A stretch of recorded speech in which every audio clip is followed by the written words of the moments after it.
പ്രശസ്ത YouTuber Dani ഗോയുടെ 14 വയസ്സുകാരനായ മകൻ ഐസക് കോൾമാൻ അന്തരിച്ചു. അപൂർവ ജനിതക വൈകല്യമായ ഹാൻകോണി അനീമിയയും ക്യാൻസറും ബാധിച്ച് ചികിത്സയിലായിരുന്ന ഐസക് ഈ മാസം 21-നാണ് മരണത്തിന് കീഴടങ്ങിയത്. കുട്ടികൾക്കായുള്ള വിനോദ വിജ്ഞാന വീഡിയോകളിലൂടെ ലോകമെമ്പാടും ശ്രദ്ധ നേടിയ ഡാനിയൽ കോൾമാൻ എന്ന ഡാനി ഗോ തന്നെയാണ് മകന്റെ വിയോഗ വാർത്ത ലോകത്തെ അറിയിച്ചത്.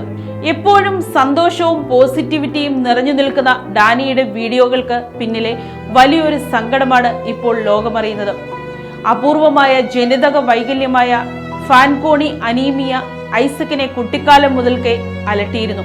മജ്ജയെ ബാധിക്കുന്ന ഈ രോഗം ക്യാൻസർ ഉൾപ്പെടെയുള്ള ഗുരുതരമായ ആരോഗ്യ പ്രശ്നങ്ങളിലേക്ക് നയിക്കാൻ സാധ്യതയുള്ള ഒന്നാണ്.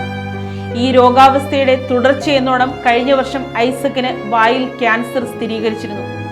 അന്നു മുതൽ അതികഠിനമായ ചികിത്സയിലൂടെയാണ് ഈ 14-കാരൻ കടന്നുപോയത്.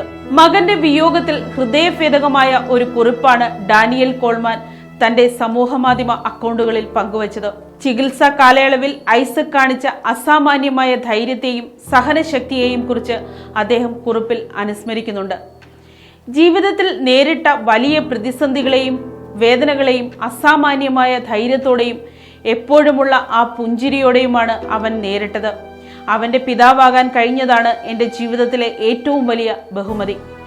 അവനെ ഓർത്ത് ഞാൻ ഏറെ അഭിമാനിക്കുന്നു, ഡാനിയൽ കുറിച്ചു. കുട്ടികൾക്കും രക്ഷിതാക്കൾക്കും ഒരുപോലെ പ്രിയങ്കരനായ ഒരു യൂട്യൂബറുടെ ജീവിതത്തിലുണ്ടായ ഈ വലിയ നഷ്ടം അദ്ദേഹത്തിന്റെ ആരാധകരെയും സങ്കടത്തിലാഴ്ത്തിയിരിക്കുകയാണ്. ഡാനിയൽ കോൾമാന്റെയും കുടുംബത്തിന്റെയും ദുഃഖത്തിൽ പങ്കുചേർന്ന് ലോകമെമ്പാടുമുള്ള നിരവധി ആരാധകരും മറ്റ് ഡിജിറ്റൽ സൃഷ്ടാക്കളും സമൂഹ മാധ്യമങ്ങളിലൂടെ അനുശോചനം രേഖപ്പെടുത്തുകയാണ്. രോഗക്കിടക്കയിലും പുഞ്ചിരി കൈവിടാതെ പൊരുതിയ ഐസക്കിന്റെ ഓർമ്മകൾക്ക് മുന്നിൽ ആദരാഞ്ജലികൾ അർപ്പിക്കുകയാണ് സൈബർ ലോകം.